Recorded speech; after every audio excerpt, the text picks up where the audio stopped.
Welcome back to Old School Eats. I am Derek Old School Fournier, and today is cleaning day. I don't know that this will be a particularly popular video on this platform, and that's okay. But I figure with all the cooking that I do, I know that when I got into this, originally I had a Green Mountain Grill pellet grill, and just cleaning pellet grills was a real significant thing.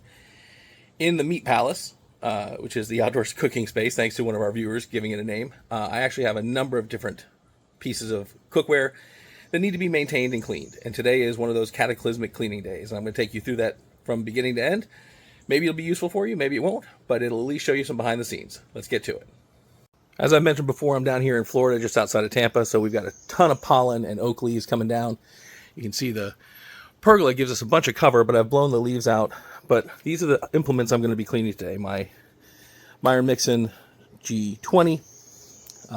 This has a number of racks in it that are all going to get pulled out, as well as the drip pan and the collector. I'll probably scrape the bottom as well, though that's not as critical. I've got my Bark 2400,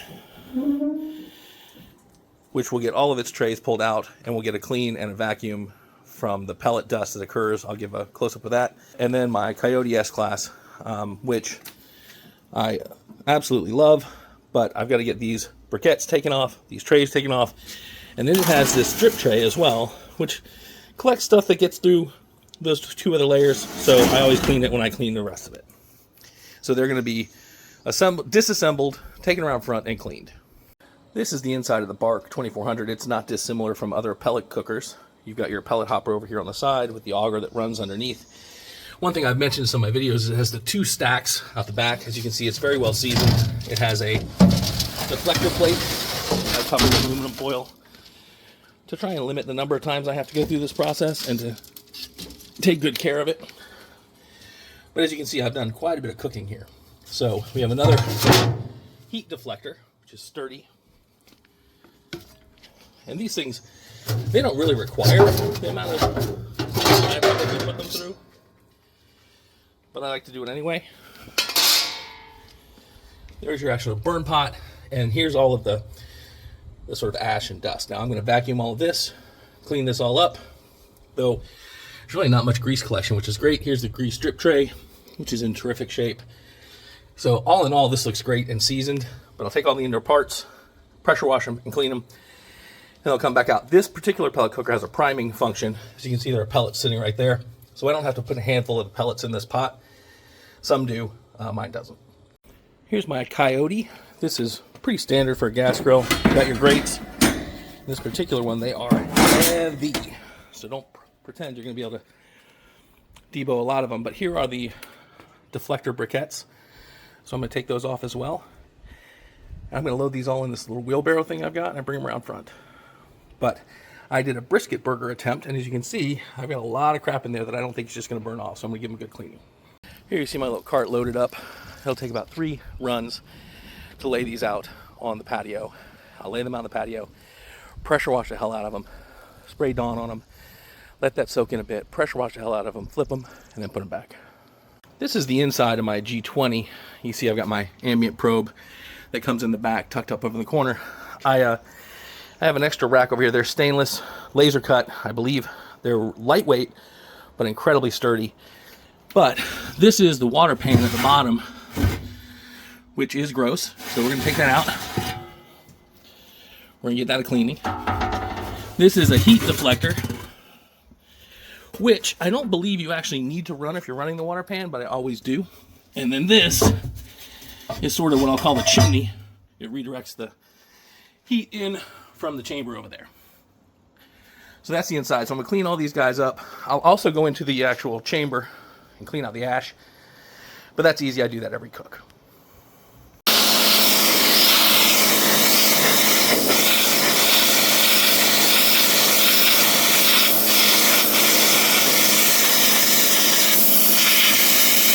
So that's after pass 1 of just water.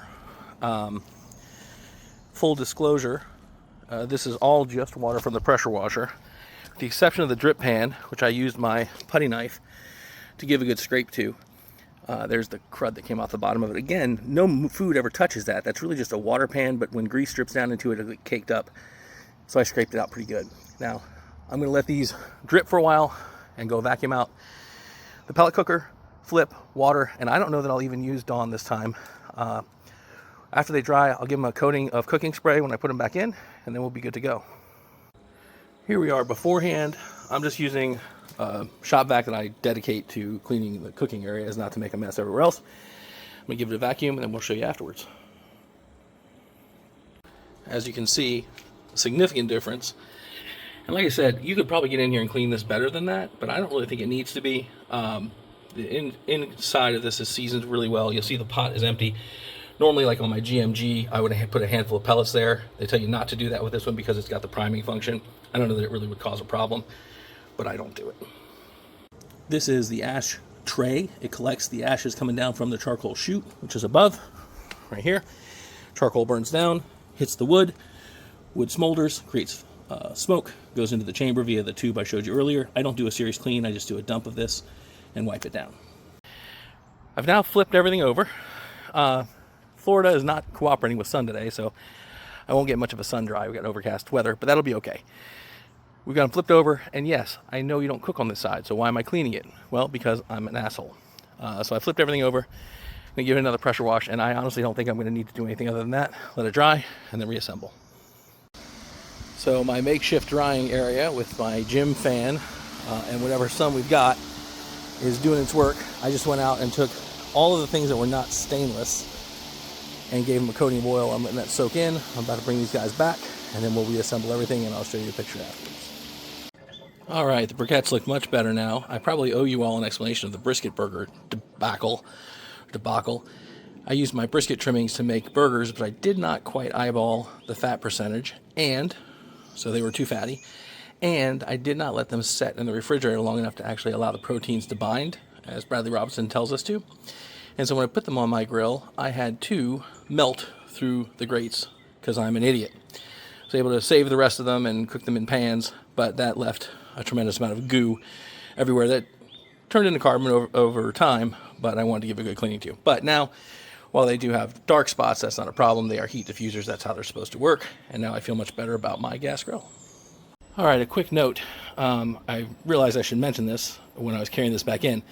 As I mentioned, I've used a number of different pellet grills. I think you can make incredible products on anything. I'm not telling you should go out and spend thousands of dollars on the best and all that other stuff. I will say that you can tell quality of manufacture. That drip pan is heavy as hell. Now, a lot of these cookers have 2 drip pans. My GMG had it for a while. And a lot of the more mainstream ones have drip pan liners that are sort of custom fit for them. This doesn't, so I wrap it in aluminum foil. When you're putting this back in, if you happen to have this cooker, I imagine it's the same on the new generation too. There's a slot down here that will catch. You can see the indentation right there. And that lets you know you're where you need to be. And that'll be below the first rack. But that's like these racks, these stainless racks, dude. They are absolutely heavy duty. It's fantastic until you're lugging them all over the place. It's still fantastic. While I'm out here, no sponsorship, but I did see these guys on Amazon and I've tried them and I love them. These crocodile cloth grill cleaners. So if you have stainless, just to give you an idea, I used that one cloth and wiped here and on the front. And this is vaguely what it looked like before. It really does a great job on stainless. I don't know that it does a whole lot for anything other than that, but they are great for doing the final cleanup. You can get them on Amazon. Well, as I go back and look at the video content that's in this cleaning video, it's all over the place. I've got this portrait orientation. I've got some landscape orientation. It was a bit of a mess, but my grills and cookers were a bit of a mess as well. So hopefully this video has been useful. I'll throw some stills up over this voiceover that shows the cleaned up units. My standard practice is to clean things down lightly in between each cook. I tend to use panning so I don't get a lot of crap on the grates. Generally speaking, you guys have seen that in the videos you've seen so far. But you still need to keep things relatively clean. I was joking with a guy this morning at the gym about how many times we probably used public grills at a park and scraped them with a wire brush, which is also terrible, and cooked burgers and had such a great time. But as we continue to sort of hone our craft and try and get better at it, we try and make sure that things are a little bit better and elevated. I did mention in the video I plan to use Dawn. I know that's probably a point of significant contention. Because you typically don't want to use cleaning products like that on any sort of cast iron or metal. On stainless, I have no issues with it. I didn't need it this time. The pressure washer was more than enough and a wipe down. For in-between cleans, I use a Grill Rescue brush. I like their brush. I think that it's a pain in the ass the way they seem to stick you with a subscription to more heads for the brush, and I can't find a damn way to cancel it, which is annoying. So if you're listening, Grill Rescue, how about we fix that? But it does get you a nice good clean on your cooking surfaces.